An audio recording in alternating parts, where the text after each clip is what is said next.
Vikramadithya and the Spirit. Once there was a wicked wizard named Jnanashilan.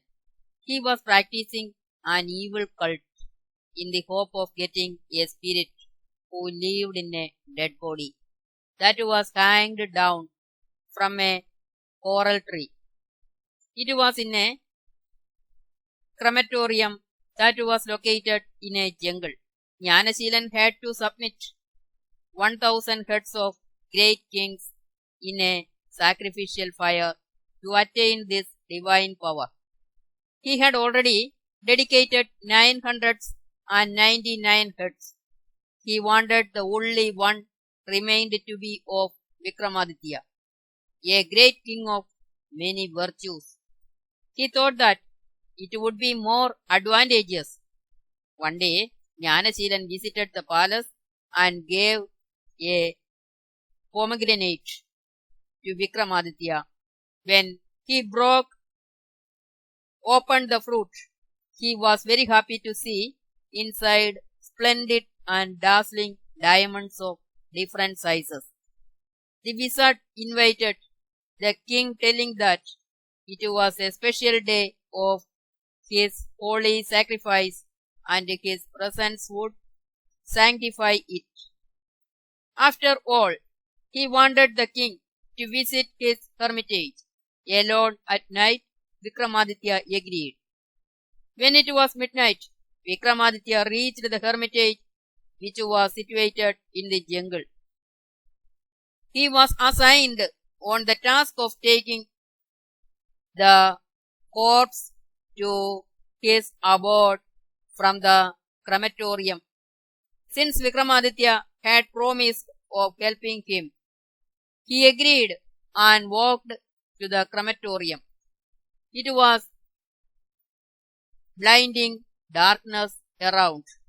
Somehow or other, Vikramaditya reached the crematorium and took possession of the dead body from the coral tree and began to walk back to the hermitage.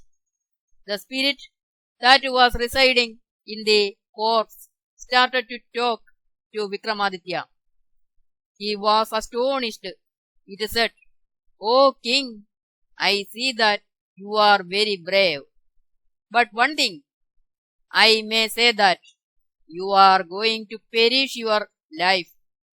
My name is Vethalam, and a spirit, the one who sacrificed 1,000 human heads in fire, will always have my serfdom, and he will become invincible. You are the 1,000th."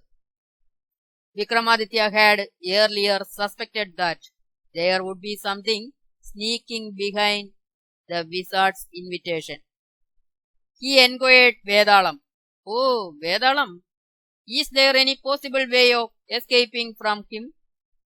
To this question, Vethalam replied, "Yes, king. When you reached there, he will ask you to stoop down before the sacrificial fire in deference. It is a magical trick. If you do so, you will be tranced for some time like that. This time, he will cut your head off to the fire. When he asks you do it, you must say to him to show you how. In compliance with it, he will do it to show you how.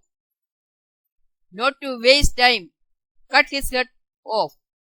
I will become your slave."